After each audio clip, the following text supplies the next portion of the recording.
Buenas tardes a los que nos estáis escuchando y viendo desde España y buenos días a los que nos escucháis y veis desde Latinoamérica. Porque este es un seminario que está centrado precisamente en ver diapositivas. Seguramente odias, tanto como yo y como todos los demás, esas diapositivas que están llenas de texto, llenas de listas de viñetas, diapositivas que no son impactantes, diapositivas que no tienen aspecto profesional. En este webinar vamos a ver una serie de claves que te permitirán crear unas presentaciones con unas diapositivas que sean capaces de seducir a tu audiencia, de informarla y de inspirarla a la acción. Por si no estás familiarizado, el webinar tendrá una duración aproximada de unos 30 minutos, una cosa así, y luego tendremos otros 15 minutos para atender a todas vuestras preguntas que llegan tanto de España como de Latinoamérica. Mi nombre es Gonzalo Álvarez Marañón y llevo ya cerca de 10 años trabajando en este mundo de las presentaciones. Fíjate, a lo largo de la vida solemos tener distintos maestros así fortuitos que nos enseñan importantes lecciones. A mí me ocurrió hace ya casi 20 años. Yo estaba estudiando un doctorado cuando tuve que hacer una estancia en el extranjero, fui a la Universidad de Cambridge y allí era costumbre que los estudiantes visitantes hicieran una presentación explicando en qué es en lo que se trabajaba en su centro de origen. De manera que yo preparé ahí mis diapositivas con la dificultad añadida de que estaba todo en inglés. Era de las primeras veces en mi vida que yo hacía una presentación. Y por fortuna, el día anterior hice un ensayo con el director del departamento. Empiezo yo mi presentación hablando ahí con unas diapositivas llenas de ecuaciones, de texto, dándole la espalda al director porque estaba leyendo directamente de la pantalla. Y a las 2 diapositivas así me para y me dice: pero vamos a ver, Gonzalo, ¿estas diapositivas para quién son? ¿Para ti o para la audiencia? Y es que si te detienes a hacer esta pregunta cuando tú estás mirando tu presentación y diapo a diapo te planteas, ¿esta diapositiva para quién es? ¿Para quién la has creado? En muchas ocasiones te darás cuenta que la respuesta es que la creas para ti. ¿Por qué, si todos aborrecemos las listas de viñetas, luego a la hora de la verdad todos las creamos? A nadie nos gustan, todos decimos que está fatal, nos parecen diapositivas horribles, pero luego nos llega el turno de crear una presentación y empezamos a llenar las diapositivas con texto, con gráficos, con fórmulas, ecuaciones o con tablas de Excel. Y es que resulta cómodo, ¿verdad? Tienes un documento, tienes que volcar tus ideas en una diapositiva y lo más fácil es escribir texto, hacer viñetas. Por otro lado, da mucha seguridad, ¿verdad? Porque luego sales a presentar delante de una audiencia y no te lo tienes que preparar. No tienes que aprendértelo realmente, basta con que te des la vuelta y sigas leyendo lo que hay en las diapositivas. Tampoco tienes miedo ya de quedarte en blanco, de que no se te ocurra en un momento qué decir. Te das la vuelta y sigues leyendo. Y por otro lado, pues también la gente ve cuánto has currado, ¿verdad? Son diapositivas densas, llenas de texto, de información. ¡Wow! El trabajo que has hecho. La cuestión es, si todo está en las diapositivas, entonces, ¿para qué estás tú? En esta situación, ¿no?, me recuerda una frase que había de Arthur C. Clarke, el famoso autor de 2001, La Odisea del Espacio y otras novelas de ciencia ficción. Este señor decía: todo profesor que pueda ser sustituido por una máquina merece serlo. Del mismo modo, podríamos decir, todo ponente que pueda ser sustituido por unas diapositivas en PowerPoint merece serlo. ¿Qué aportas tú a tu presentación en PowerPoint? ¿Qué puedes añadir a las diapositivas? Si todo está en ellas y tú eres superfluo, entonces envíalas por email y nos ahorramos el trago y el disgusto de tener que estar ahí escuchando a una persona leer diapositiva tras diapositiva llena de texto. Y es que esta es la cuestión importante. PowerPoint no es una muleta para ti. PowerPoint debería ser tratado como una herramienta para ayudarte a amplificar tu mensaje, de manera que la audiencia lo pueda captar, lo pueda entender mejor. Tus diapositivas no están a tu servicio, están al servicio de tu audiencia. Y eso es lo que debemos buscar siempre, que las diapositivas nos ayuden a comunicar, a expresarnos. Cuando hay estás tratando de contar algo y tus palabras no alcanzan a describirlo, no te permiten transmitirlo, pero hay una foto, hay un diagrama, un gráfico, un vídeo que lo cuenta maravillosamente, entonces sí, ahí utiliza una diapositiva de PowerPoint. Pero el resto del tiempo, para dar narración oral, en el fondo, para estar dando información, ahí basta con tu narración, ahí basta con lo que tú vayas diciendo. Mira, hay una cuestión que nos tenemos que plantear. Cuando tú quieres explicarle a alguien, por ejemplo, que es más claro, ¿qué utilizarías? Tienes que contarle a alguien qué es una circunferencia. Este es el reto. ¿Qué escogerías? ¿La circunferencia descrita en forma de texto o tomarías un papel, dibujarías ese círculo y con esa imagen tratarías de explicarlo? Claramente, si ahora viene cualquier persona y te pide, oye, ¿cómo es una circunferencia?, escogerías este segundo enfoque, utilizarías imágenes. ¿Por qué entonces, cuando en el ámbito profesional, educativo, en definitiva, en cualquier presentación, tenemos que explicar las cosas, nos decantamos por el texto? Vamos a explicar en el webinario cómo podemos transformar nuestras presentaciones para que en vez de tener tanto texto, se basen en la imagen. Y de esta manera será mucho más fácil comunicar nuestro mensaje, la audiencia lo entenderá mucho mejor y le será mucho más fácil recordarlo. En definitiva, las listas de viñetas son la peor forma de hacer una presentación. Y no porque lo diga yo, porque yo les tengo un odio desde que era niño, no. La cuestión es que, desde un punto de vista cognitivo, las listas de viñetas obstaculizan el mensaje que transmites de manera verbal. Hay un gran investigador del aprendizaje multimedia, se llama Richard Meyer, que tiene una obra magna, Multimedia Learning, en la cual él condensa investigaciones a las que ha llegado después de muchos años de experimentos. Por ejemplo, unos experimentos consistían en dar unas formaciones de e-learning en las que hay unas diapositivas y una narración. Y tú estás sentado delante del ordenador y estás aprendiendo con esto. Tal vez habrás hecho cursos de este estilo, ¿verdad? Y probaban distintas combinaciones a ver qué daba mejor resultado. Bueno, pues lo que veían es que si las diapositivas tenían texto y la narración oral repetía el mismo texto, lo que hacemos habitualmente en una presentación en la que tienes un PowerPoint y luego tú más o menos dices lo mismo que aparece en las diapositivas, en este caso era la peor manera. Se están obstaculizando uno al otro. Porque además tú piénsalo, si la diapositiva está llena de texto, la audiencia lo está leyendo, pero no puede leer y escuchar a la vez, con lo cual no te está prestando atención. Tienes que elegir qué hace, ¿la audiencia lee o te escucha? No vamos a ponernos trampas a nosotros mismos, vamos a ayudarle a que solo me escuche. ¿Cómo? O bien poniendo imágenes en las diapositivas o no usando nada cuando no tengo nada que mostrar. La forma más potente de aprendizaje, según las investigaciones de Richard Meyer, era la combinación de imágenes, diagramas, gráficos, ilustraciones como fotografías y una narración oral que lo que está haciendo es explicar esa imagen o las imágenes van acompañando la narración para que ilustre lo que está contando. Esta es la forma más potente. Hay un concepto tomado de la psicología que se llama fluencia cognitiva. ¿Y qué hace referencia? Las diapositivas, cuanto más fáciles sean de procesar, y aquí por procesar lo que quiero decir es que tú la veas y en un golpe de vista, de una forma muy rápida, seas capaz de entender de qué te está hablando, qué es lo que te quiere contar. Normalmente en 2-3 segundos tú eres capaz de captar una imagen. Sin embargo, el texto hay que leerlo y tú en 2-3 segundos no te enteras del contenido de una diapositiva de texto. Sin embargo, si la diapositiva lo que tiene es una foto, un diagrama, un gráfico, en muy poquitos segundos eres capaz de captar ese mensaje, esa idea clave que te quiere transmitir. Eso es fluencia cognitiva, que se procesa muy rápidamente esa información. Y como consecuencia, esas diapositivas generan más sentimientos positivos, es decir, la audiencia va a estar más de acuerdo contigo, va a creerse más lo que le cuentas y le va a parecer más fácil ponerlo en práctica.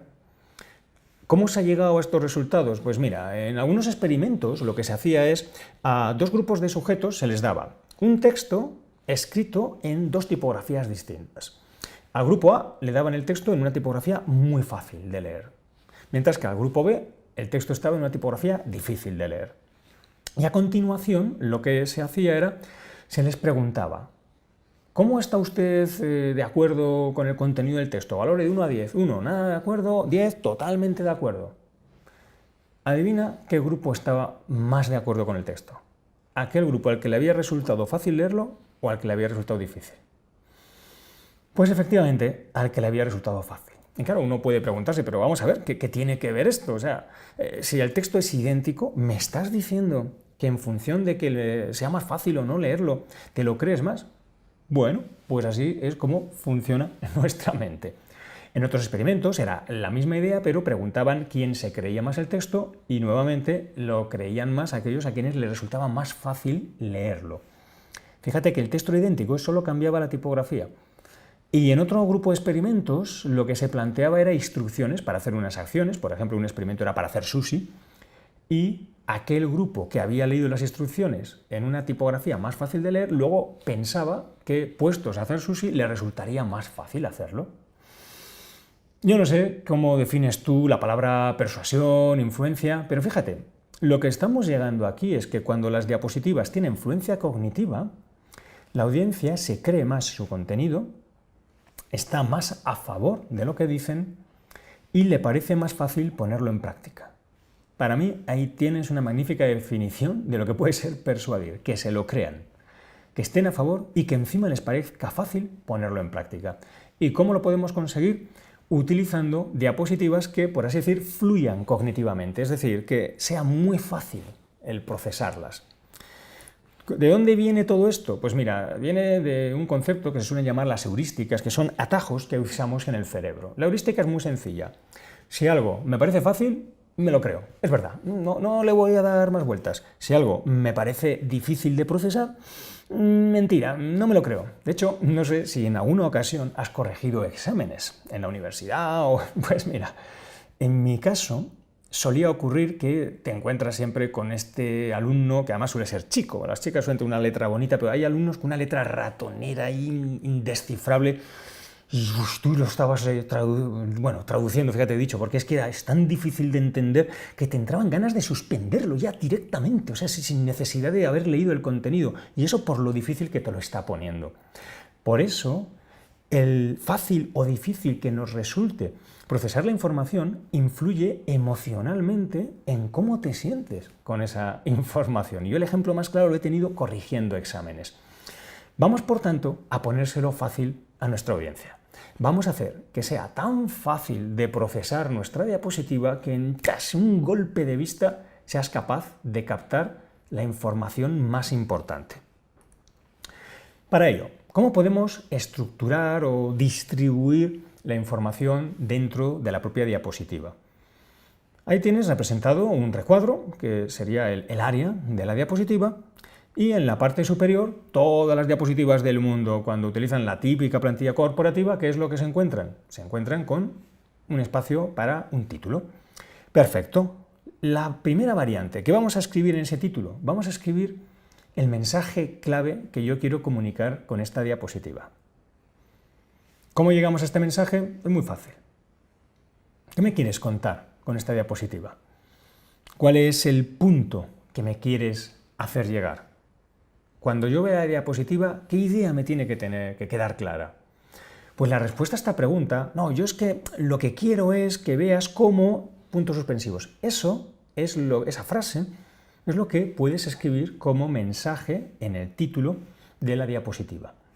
Como tal, una frase tendrá sujeto, verbo, predicado, y eso es lo que hace que cualquier persona que lea esta diapositiva, lea el título, automáticamente haya captado cuál es la esencia del mensaje. ¿Qué longitud puede tener? Bueno, pues pensemos en un tuit, 140 caracteres, que hoy viene a ser la marca de la brevedad. Si cabe en un tuit, te va a caber ahí en el título y te obliga a sintetizar, te obliga a buscar de qué manera condensas la esencia de lo que querías contar en una sola frase. Por supuesto, habrá ocasiones en las que necesites dar algo más de información, entonces puedes escribir en una letra con un tamaño inferior un texto adicional. Y en principio esto es todo lo que vamos a escribir en la diapositiva para presentaciones orales. Ahí lo vamos a parar. En el resto, en el cuerpo de la diapositiva, ya no introduciríamos. Es posible que haya un logo, yo ahí lo he puesto arriba a la derecha, pero no porque tenga que estar arriba a la derecha. Esto es un ejemplo y en algún sitio lo tengo que poner. Lo cierto es que todos los elementos que vamos a ir viendo en esta diapositiva pueden estar o pueden no estar. Lo importante es que te hagas la pregunta: ¿qué valor le aporta a la audiencia que esté este elemento? Cuando es útil que esté, lo pondremos, y cuando no tiene mayor utilidad, entonces lo evitaremos. ¿En qué sentido, en qué momentos es útil para la audiencia ver el logo? Por ejemplo, en la primera diapositiva, en la de título, para que te ubiquen, te identifiquen con una marca, con una empresa.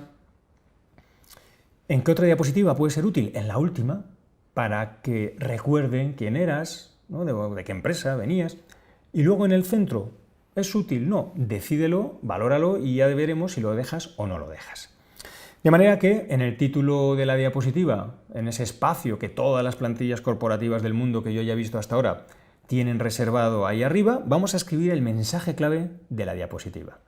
Y abajo en el cuerpo, ¿qué es lo que vamos a escribir o qué vamos a poner ahí? Bueno, pues ya la idea es que no va a aparecer texto, ahora van a aparecer imágenes que cumplen una función. Puede ser una evidencia, vamos a decir, de tipo lógico, analítico, racional, científico, que soporte el mensaje que has dado. Imagínate que has dicho, este año hemos crecido un 10% por delante de la competencia. Ese es el mensaje clave. ¿Vale? ¿Qué datos, de qué manera me demuestras, qué evidencia me das de que eso ha sido así? Ahora pues tendrás un gráfico, tendrás una tabla. Bien, pues eso que tengas es lo que vamos a mostrar aquí en forma de imagen como evidencia lógica. En otras circunstancias, en vez de una evidencia de tipo lógico, lo que podemos utilizar es una ilustración emocional. ¿Qué quiero decir por ilustración? Puede ser una fotografía, puede ser un diagrama, y en este caso no es una prueba irrefutable, no es un dato objetivo, pero sí es algo que de alguna manera nos ayuda a representarnos en nuestra cabeza que efectivamente hemos vendido mucho, ¿no? En el ejemplo. Y a lo mejor, ¿qué podría poner? Pues no sé, una foto de una cola inmensa en un comercio que la gente quiere comprar ese producto tuyo que tanto has vendido. Fíjate la diferencia que hay entre evidencia e ilustración. Con la evidencia yo te doy datos sacados de las cifras de ventas, sacados de fuentes que pueden ser el Instituto de Comercio, cosas similares. Mientras que con la ilustración yo lo que te doy algo es un ejemplo, realmente. Pues que haya un montón de cola en una tienda no significa que hayas vendido un 10% más que el año pasado, no es ninguna evidencia. Sin embargo, sí que ilustra. Emocionalmente te hace sentir, wow, pues sí, efectivamente hemos tenido mucho éxito, sí, recuerdo esas colas, ¿ves? Te sume en una evocación, te ayuda a representar mentalmente, a imaginar cómo puede haber sido ese éxito.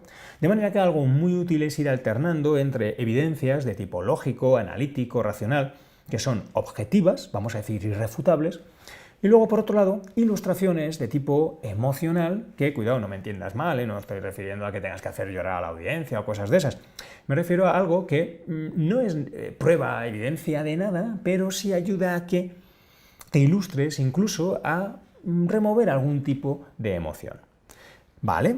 ¿Y qué podemos usar, llegado a este punto, como evidencia o como ilustración? Pues una imagen. Y aquí tenemos tres tipos de imagen. Por un lado estarían las fotografías, dibujos, las ilustraciones en el sentido literal de la palabra. Si eres un arquitecto podría ser una renderización 3D de un modelo, si estás diseñador de herramientas, una visualización en AutoCAD, en fin, ese tipo de imágenes que nos permiten hacernos una idea muy clara, muy precisa del objeto o de lo que estamos hablando en ese momento.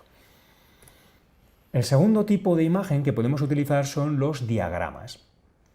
Un diagrama no es más que un conjunto de cuadrados con flechas, círculos que están conectados, hacen ciclos, hacen secuencias, representaciones que se ve pues el típico iceberg o se ve una balanza, se ve un objeto a punto de caer por un precipicio. Los diagramas lo que nos permiten es representar de una manera esquemática cuál es la idea que hay detrás de la diapositiva, detrás de ese diagrama.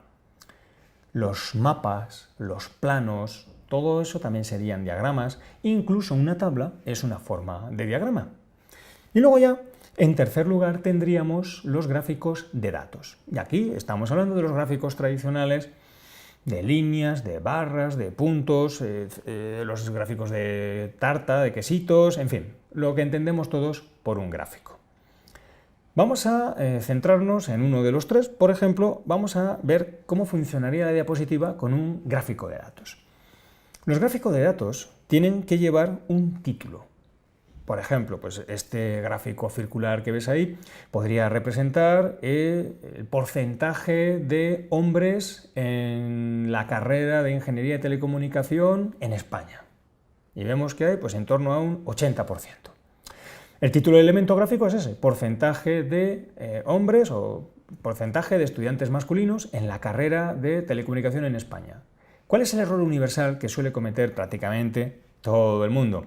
Ponen ese título del elemento gráfico como título de la diapositiva. Es decir, la diapositiva se titula porcentaje de estudiantes masculinos en la carrera de telecomunicación en España y la pregunta que todos nos hacemos es, muy bien, ahí veo el gráfico de ese porcentaje. Ahora, ¿qué me quieres contar con ese gráfico? ¿Para qué me lo pones? ¿Cuál es la conclusión a la que llegas una vez que has obtenido ese dato? ¿Cuál es el punto que me quieres hacer llegar? ¿Ves la idea? Tenemos que aportar un mensaje que venga sustentado por ese gráfico. A lo mejor lo que podrías decir con este gráfico es necesitamos políticas de fomento de las carreras de ingeniería entre las mujeres o lo que sea. Ese es el mensaje clave de tu diapositiva. Y cuando tú tienes un mensaje, como la gente necesita saber de dónde te lo sacas, necesitas apoyarlo con algún tipo de evidencia, ahí es donde metes el gráfico de datos correspondiente. Y el título del gráfico viene ya desde el Excel, desde el MATLAB, desde tu CRM o desde donde sea que hayas generado el gráfico. Así que no cometas el error de poner el título del gráfico arriba como título de la diapositiva. En la diapositiva lo que esperamos como título es el mensaje que me quieres contar con ese gráfico. ¿Entendido? De esta manera, tus diapositivas ganarán en claridad de forma extraordinaria. Todo lo que vamos a ver de diseño lo vas a poner en práctica si quieres con tu propia plantilla corporativa. ¿Vale? Ya tenemos ahí el gráfico y habrá circunstancias en las que la audiencia te pida que le des impresas tus diapositivas o que se las mandes por email, este tipo de cuestiones. Seguro que te has encontrado con esta situación, ¿verdad? Y aquí tienes una disyuntiva, porque la pregunta es, ¿qué hago? ¿Les doy unas diapositivas llenas de texto? Pero entonces si las utilizo en pantalla, claro, no funcionan tan bien. La audiencia se va a distraer, va a estar leyéndolas en vez de escuchándome, van a ser pues, un poco feas a lo mejor, porque la audiencia va a estar más pendiente de tanto texto y le echa para atrás el texto. Puedo irme al otro extremo, voy a usar diapositivas muy sencillas, donde solo está el mensaje y una foto, bueno, una imagen, ¿no? Una foto, un diagrama, un gráfico. Pero entonces, claro, ¿cuál es el problema? El que no ha estado en la presentación o se ha pasado tiempo, claro, solo con esas diapositivas no saca la esencia, no hay detalle ahí, porque el detalle lo estaba poniendo yo con mi narración oral. Bueno, pues aquí un compromiso, como podríamos hacer para matar dos pájaros de un tiro, es a esta diapositiva le vamos a añadir un texto. Yo lo he llamado ahí una anotación. Puede aparecer dentro de un bocadillo, dentro de una caja de texto, dentro de lo que tú quieras, luego ya lo puedes maquetar a tu gusto. Y esa anotación lo que incluye es el texto que aparecerá solamente en la versión de impresora de la diapositiva, pero no aparecerá en la versión para pantalla cuando tú estás delante contando la diapositiva, porque en este segundo caso ese texto lo das tú con tu narración oral. Pero para el beneficio de aquellos que no te pueden ver ni oír, para ellos sí, en la versión de impresora que repartes en PDF, por email o en papel, etc., ahí metemos esas anotaciones. Adicionalmente, ¿cómo podemos completar la diapositiva? Podemos poner un pie con una información que sea útil, pues podría ser de dónde la referencia, ¿no? La fuente del gráfico, si es una foto, pues dónde se ha tomado, quién ha sido el fotógrafo, ese tipo de información. Y luego otra cosa adicional que podríamos añadir es el número de diapo. ¿Cuándo lo añadimos? Cuando es útil. Como todo lo que hay en la diapositiva, absolutamente cada punto, no hay que ponerlos todos. Tenemos que plantearnos cuándo es útil y cuándo no para decidir si lo usamos o no. Por ejemplo, ¿cuándo es útil un número de diapositiva? Cuando la vas a repartir impresa, ahí es muy útil. En otras circunstancias que no es útil, no lo ponemos. Ahí ya tenemos completada la diapositiva y a partir de ahí la podemos utilizar empleando uno o más de los elementos que aparecen en ella. Evidentemente, como mínimo tiene que aparecer uno, porque si no, no hay diapositiva, que de todas formas no desprecies el no usar diapositivas, que es una de las mejores formas de atraer la atención hacia ti cuando estás hablando y cuando no hay nada especial que mostrar. Porque recuerda que para mostrar texto en la pantalla, para eso estás tú y no hace falta ningún tipo de texto. Lo cuentas tú oralmente. Pero cuando yo estoy utilizando diapositivas, puede que solo ponga un texto y esa diapositiva solo lleva el mensaje, una frase breve, recuerda, un tweet. O puede que ponga una foto a pantalla completa, de manera que lo único que hay es la foto sin nada más. O puedo poner la foto a pantalla completa con un mensaje, un texto muy breve, ese tweet. O puedo añadir todos los elementos que estamos viendo aquí. A continuación, para terminar, te mostraré una serie de ejemplos en los que verás en uso este patrón. El primero es un ejemplo de ilustración con fotografía. Bueno, aquí tienes una diapositiva normal y corriente, ¿verdad? De esas que estamos tan acostumbrados a ver, que, en fin, podríamos definirla como fea, ¿verdad? ¿Cómo podríamos transformarla? Pues aquí tienes una versión en la que hemos utilizado ese patrón del que te hablaba. Arriba en el título hemos puesto el mensaje, como una frase clave, una frase con sentido. 26 minutos de siesta mejoran tu salud y tu vida. Y debajo hemos puesto la anotación. Y luego hemos puesto una foto que, de alguna manera, ilustra, en este caso no es una evidencia, es una ilustración de lo que estamos contando. Si la comparas con la diapositiva anterior, hay ahí un montón de texto. En el título no hay información. Beneficios de la siesta. Vale, ¿cuál es el mensaje? No hay mensaje. Podría decir, hombre, que nos va a hablar de los beneficios. O no. A lo mejor el mensaje es que los beneficios de la siesta han sido largamente exagerados y es mejor no dormir siesta. ¿Ves cómo beneficios de la siesta no dice nada? Hace falta una frase completa. Sujeto, verbo, predicado. Y aquí la tienes. 26 minutos de siesta mejoran tu salud y tu vida. Pues ahí tienes un ejemplo y la foto a pantalla completa. Vamos a ver un ejemplo ahora con un diagrama. ¿Vale? Aquí, bueno, vemos la comparación entre una y otra y, en fin, yo creo que cae por su propio peso donde comunicamos mejor. Vamos con ese diagrama. Aquí tenemos una información en la cual vemos unas recomendaciones tecnológicas. Nos dicen que el iPhone ofrece un sistema operativo cerrado, que aumenta la seguridad, pero limita la libertad de configuración. El iPhone ofrece un único hardware, que implica integración perfecta, pero un único modelo y precio. iPhone ofrece un único repositorio de apps, lo que facilita localización, confianza, tal, pero exige pasar por sus exigencias. ¿Os dais cuenta? Sí, aquí lo que tenemos es, como por así decir, puntos a favor, puntos en contra. Vale, ¿cómo podríamos representar esto con un diagrama? Aquí hay una serie de diagramas, de ejemplos, ¿ves? Ahí no hay más que una docena. Por supuesto, el número de diagramas es literalmente infinito. El límite solo lo pone tu imaginación. Y en estos diagramas lo que podemos buscar es de qué manera yo puedo captar la esencia de la información que te quiero hacer llegar, pero utilizando un dibujo, una imagen, un diagrama en definitiva. Estamos diciendo en el ejemplo del iPhone que hay cosas a favor, cosas en contra, o cosas buenas, cosas negativas. ¿Cómo podríamos representarlo? Bueno, pues claramente tendrá que haber como dos columnas, dos bandos. En el centro está el iPhone. Bueno, pues podríamos llegar a una representación similar a esta. Una vez más, arriba, en el título de la diapositiva, hemos puesto el mensaje clave que quieres hacer llegar. Pues iPhone ofrece gran seguridad e integración, sacrificando libertad de elección y operación. Perfecto. La idea clave. Si alguien solamente lee el mensaje, ya ha captado la esencia de lo que quieres contar. Y luego, en el diagrama, lo que vemos aquí es, en el centro el iPhone, a un lado las cosas buenas, a otro lado esas cosas menos buenas. ¿Ves cómo de una manera visual, aunque la diapositiva estuviera en un idioma que tú desconoces, eres capaz de entender que te está contando que en un iPhone hay cosas a favor y en contra? Y eso sin leer ni una sola palabra. Esta es la idea de enviar un mensaje a través de un diagrama con un diseño que ayude a comunicar esos mensajes, esas ideas clave. Podemos comparar una con otra y es verdad que no hay color, ¿no? Bueno, pues ahí tienes un ejemplo, en este caso, de diagramas. Y ya terminamos con un último ejemplo, en este caso, de gráficos. Vemos en el título que nos describe el contenido del gráfico, pero no nos da ningún mensaje. Y luego, leyendo el texto, vemos una explicación de que hay 3 de las 7 mayores preocupaciones que se refieren al ruido y nos explica el ruido en qué consiste en cada una de ellas. Vale. A partir de todo esto, ¿cómo podríamos reorganizarlo para mantener este patrón como te he estado contando? Pues aquí tienes una posible alternativa. Nos dice, 3 de las 7 mayores preocupaciones del diseño se refieren al ruido. Y eso es lo que va en el título, porque es el mensaje clave que te quiero comunicar. Abajo en el gráfico puedes ver esas preocupaciones, están marcadas las que se refieren al ruido, y luego vemos la anotación, ves ese texto adicional que en principio solo estaría en la versión de impresora.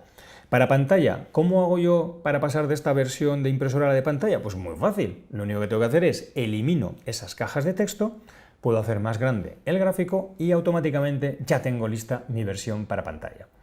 De hecho, esta es la forma como trabajo habitualmente, ya sea en mis presentaciones o con clientes. Empezamos siempre de la versión de impresora, ¿vale? Y es lo que te recomiendo que hagas. Pones el título con su mensaje clave, buscas la imagen que ayude a ilustrar o evidenciar ese mensaje y añades todo el texto que haga falta para que el que no está ahí lo pueda entender. Esto suponiendo que se va a distribuir por escrito la presentación. Y a partir de ahí, para la versión oral, lo que puedes hacer es eliminar esas cajas de texto, que pueden estar, ya te he dicho, en forma de bocadillo, en forma de un recuadro o como tú lo creas conveniente. La idea es que tu diapositiva no esté saturada de información, con el fin de que en el instante mismo en el que alguien la ve, en muy poco tiempo va a captar esa idea clave que le quieres hacer llegar. Comparamos una vez más las dos diapositivas y considero que está bastante más claro. Vas a contar tu idea mucho mejor si utilizas la versión remodelada que no la original. En definitiva, utiliza este patrón universal y serás capaz de crear diapositivas que ayuden a tu audiencia a entender mejor tu mensaje, que le ayuden a recibir esa información que le estás contando. Ponlo en práctica y espero que me comentes en el futuro qué resultado te da. Muchas gracias por tu atención. Aquí tenemos una pregunta de Raquel Cubrizos. ¿Qué extensión debería tener una presentación para que resulte efectiva en el campo del marketing y la comunicación? La duración de una presentación es muy variable. Yo, por ejemplo, tomo como referencia las charlas TED. Estoy seguro que estarás familiarizado con este tipo de charlas. Si no, ya estás perdiendo tiempo, corre a conectarte a www.ted.com y ahí encontrarás charlas magníficas. Como referencia, ¿sabes cuánto duran estas charlas? 18 minutos. Y lo que es más, en los últimos tiempos las están acortando a 12 minutos. También tienen otras charlas en formato de 6 y de hasta 3 minutos. Por tanto, ¿cuánto debería durar una presentación? También dependerá de lo que entendamos por presentación. Lo ideal suele ser que el ponente hable lo menos posible y que se entable un diálogo que pueda atender a las inquietudes de su audiencia. Entonces, en ese sentido, idealmente, pues una presentación podría incluso llegar a durar 0 y ponerte a disposición de la audiencia para que te pregunten. Por supuesto, también es útil en muchas ocasiones dar una información previa para centrar la discusión o centrar las preguntas. Entonces, yo ahí lo que suelo recomendar, la extensión en torno a los 20 minutos. A partir de ahí ya la audiencia empieza a distraerse, se empieza a inquietar. Hoy en día lo ves muy fácil, sacan el móvil, el tablet, están haciendo otras cosas. Eso también te puede servir de referencia. Tú observa a la audiencia, fíjate lo que están haciendo y en el momento que notes que están ya con el portátil, el tablet, el smartphone, que están ahí haciendo cosas, es que has perdido la atención de la audiencia. Busca tiempos donde la puedas mantener y en torno a estos 18 minutos suele ser lo máximo que una persona convencional la va a poder enganchar. Espero que te sirva la respuesta y en el futuro las puedas acortar a esta longitud. Tenemos otra pregunta aquí de Johan de Colombia que nos dice ¿cómo aplicarías la fluencia cognitiva a temas de normas de reglamento europeo? Trabajo en una empresa de ciberseguridad y soy formador y docente. Bueno, Johan, pues me alegro que trabajes en ciberseguridad porque yo he estado 15 años también en la ciberseguridad antes de dedicarme a este tema. Y aquí yo te recomiendo que utilices exactamente lo que hemos estado viendo en los minutos anteriores. ¿Qué significa fluencia cognitiva? Primero vamos a tratar de entender bien este concepto. Los humanos tenemos una capacidad cognitiva para poder realizar las tareas intelectuales. Imagínate que es como si en una empresa tú tienes un presupuesto para gastar en I+D, por decirlo así. Si a ti te ponen una diapositiva y gastas mucho de ese presupuesto en desentrañar la diapositiva, decodificarla, entender qué es lo que pone, entender el mensaje, y esto seguramente que habrás visto diapositivas enrevesadas, diapositivas, frase de estas antológicas del ponente, que la ven ahí en la pantalla y dicen: bueno, no se ve nada, pero si se viera algo, bueno, pues estas diapositivas, ¿qué están haciendo? Están agotando tu presupuesto, lo que se llama, tienen una elevada carga cognitiva. Van a exigir mucho esfuerzo intelectual para ser procesadas. Cuanto más presupuesto gastas en procesar las diapositivas, menos te queda luego para pensar qué tienes que hacer con la información que has decodificado. Por lo tanto, lo que tienes que buscar es que el procesamiento sea tan fácil, que la esencia de tu mensaje se pueda captar con tanta rapidez que todo tu presupuesto intelectual, toda tu capacidad cognitiva, lo puedas gastar en qué vamos a hacer con esto, qué va a pasar a continuación. Entonces, cuando nosotros estamos hablando de normas de reglamento, etcétera, tal, si tu enfoque es poner diapositivas, donde lo que tenemos es el reglamento ahí puesto artículo por artículo, pues ya te digo que eso ni fluencia cognitiva ni va a ser algo atractivo. Yo, por ejemplo, hace muchos años, cuando me dedicaba a la ciberseguridad, entre otras cosas, daba cursos en los que hablaba de la LOPD, ¿vale? Que estamos hablando nuevamente de una ley, una normativa que había que seguir. Yo sobre todo me centraba en el tema del reglamento de medidas de seguridad. ¿Cómo enfocaba el curso? Yo no me ponía en las diapositivas con los artículos y los iba leyendo uno a uno como hacían otros profesores. Yo lo que les decía es, les planteaba retos, en los cuales los alumnos, sin haber leído la ley, tenían que plantearse cómo podrían garantizar la seguridad o confidencialidad de los datos de un ciudadano, qué sería necesario para que, cómo el legislador podría enfocar esto, y por grupos tenían que ir llegando, por así decir, a cómo ellos crearían unas leyes para regular esto. Y habríamos discusiones, claro, pero si tú pones una ley como esa, ya no estás garantizando la seguridad, lo que estás es instaurando un estado policial. ¿Cómo podemos protegernos frente a eso? Y como tal, se entablaban diálogos y de alguna manera ellos creaban esas leyes, iban redactando la norma, y luego cuando terminábamos la formación yo les decía, bueno, y ahora id a vuestra casa y leeros la LOPD, a ver si habéis coincidido. Oye, ¿te puedes creer que la gente iba a su casa y se ponía a leer la LOPD? Porque ahora tenían verdadero interés. A ver, ¿habré acertado, lo habré hecho bien? No te digo que hagas exactamente esto, por supuesto, pero lo que sí puedes hacer es busca de qué manera la audiencia puede entender lo que hay detrás de una norma, de un reglamento, cómo puede ella por sí misma llegar a ello, de manera que sin tú utilizar para nada las diapositivas de texto de reglamento, le estés fomentando la reflexión, la discusión, etcétera. La clave es pensar en una presentación más como en un flujo unidireccional de información, en un acto de comunicación en el que todos participan. Escucha lo que tengan que decir, fomenta que entre ellos discutan, deliberen, comenten y de esa manera llegarán a conclusiones propias y harás que el objetivo que tuvieras de transmitir normas, reglamento, etcétera, se cumpla muchísimo mejor.